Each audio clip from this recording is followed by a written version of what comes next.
Hello there, I'm Kyle, and I'm here to review Gavin O'Connor's new film, The Way Back, starring Ben Affleck. Now, going into this film, I'm somewhat a fan of Gavin O'Connor's. I've not seen his film The Warrior starring Tom Hardy and Joel Edgerton, but I have seen The Accountant. And I like about, maybe I'd say, 75% of that film. So I was excited to see The Way Back. I was excited to see what Ben Affleck would bring to the role given his real life dealings with substance abuse. And I was not disappointed. I thought The Way Back was a pretty good film with some really great performances. In particular, of course, is Ben Affleck, who gives one of his best performances to date as this man who has to coach this basketball team that he used to play for back in the day, and he is a man down on his luck. He is washed up, and the story kind of takes you on a ride through where is he now at this point in his life? How did he get to this point in his life? And it becomes almost a mystery as the viewer has to kind of figure out what happened to this guy. He had it all, and then it just came crumbling down. And there are a couple of surprises. Well, I was a bit surprised at a particular part of this film that was hinted at in the trailers, but they didn't really reveal it. And when they show you what really brought this man to the point he is when this film starts off, as a viewer, I was just gripped by this sad and tragic story. Now, I'm not going to spoil what it is, but it was really, really surprising. I thought it was a great moment in the film.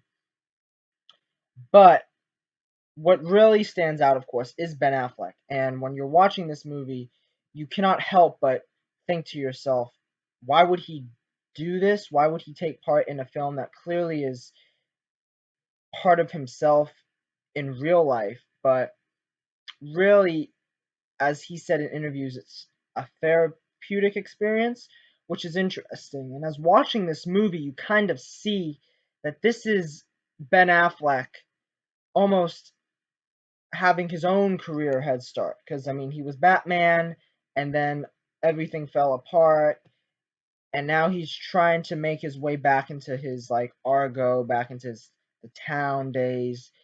And I'm all for it because I think Ben Affleck is a terrific actor.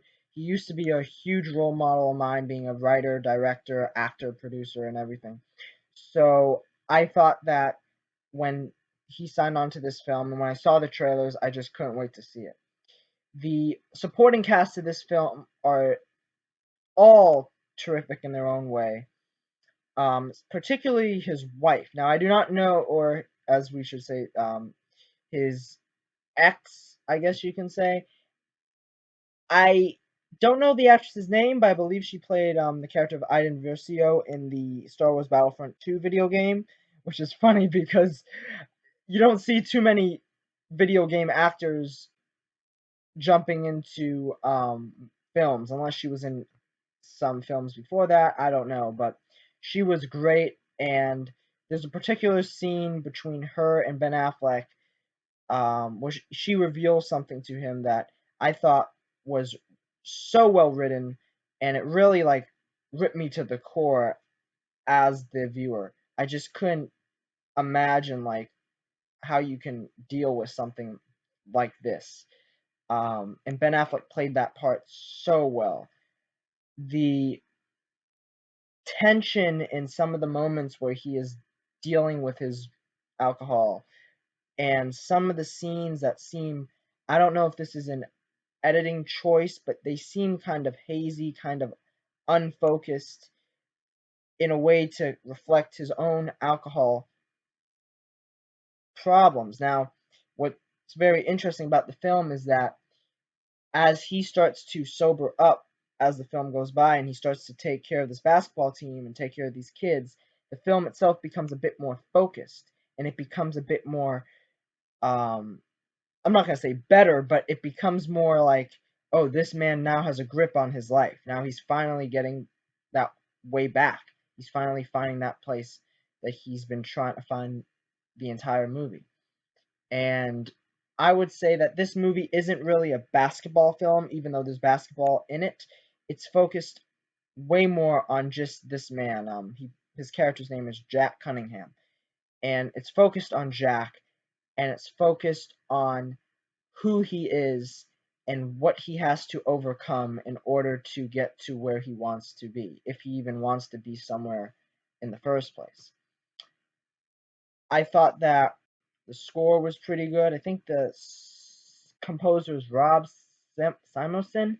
I've not heard of him before, but I thought the score was really good. And Gavin O'Connor did a great job directing this film. I would say that this is definitely worth a watch. I would give the film, out of 5 stars, I would give it a 3. I mean, out of 4 stars, I should say, I would give it a 3. I would give it a B plus, and out of 10, I would give it a 7 out of 10.